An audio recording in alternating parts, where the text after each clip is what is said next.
An offering by Fiona Kapur and her affinity with water. One of my earliest and happiest memories is of water. A toddler in the south of France, plastic bucket in hand, spending the day walking to the sea, filling my bucket, walking back up the beach and pouring it into the sand, watching, mesmerised, as it disappeared slowly away. My first brush with the laws of physics, my first experience of capturing something elusive, and my first understanding of my inability to control the world. I so wanted my water to create a pool. And all that time, my personality hasn't changed. I still persist in perseverance, beyond others' normal tolerance, still trying to change the world by dogged determination, despite evidence to the contrary right in front of my eyes. I think my affinity with water has something to do with being a Pisces. I'm always drawn in good times and bad to oceans, pools, and lakes. There's something simultaneously calming and dangerous about large bodies of water. Well, they have the ability to soothe and to suck you in, take you out of your depth. Something confronting and otherworldly that might grab you from underneath when you aren't looking.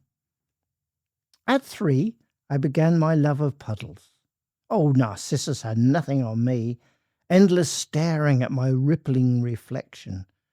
Fascinated tapping of puddles with a tentative welly. The feeling of joy, the cascade of sound when jumping from one puddle to the next. In my childhood memories, the summer seemed endless. Hour upon hour was spent in rock pools, clambering over rocks slimy with black lava in my red jelly sandals. Salt crusting my legs, palms grazed with clinging onto sharp edges, trying to get further and further into the pools where wonderful life was to be found. Soft, sticky anemones, inert, suddenly fronding out towards my hand. Tiny crabs scuttling away quicksilvery. Barnacles and limpets attached so firmly that no amount of scratching and prizing could unglue them. Something always burrowing away in the corner of my eye.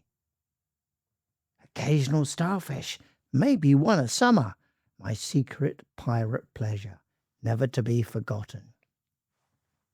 Strangely, much later, my first university project was measuring the oxygen uptake of a group of anemones. My results were ruined by multiple unexpected births, another example of my inability to control the world. One winter, 10 years into my marriage, I swam thousands of laps of a swimming pool, up and down, robotically, tears streaming down my face, miserable, unhappy, ploughing steadfastly along, trying and failing to swim away the sadness. Psychological dampness clung to me long afterwards, dripping a watery kind of behaviour, limp and ineffectual. I was a kind of wet wraith, dragging an anchor of despair around with me. Last year in Costa Rica, panicking with an ill-fitting snorkel, breathing water instead of air, heaving and nauseous with tears, I sickeningly chickened out. Then this year, in Grenada, determined to face down panic, I took a full-face snorkel, untested for watertightness. I breathed deep, counted slow, and plunged my face into water. Took a tentative breath, and another. Breathing too hard and heart pounding, I took hold, counting slowly my breath, taking time, quelling fear.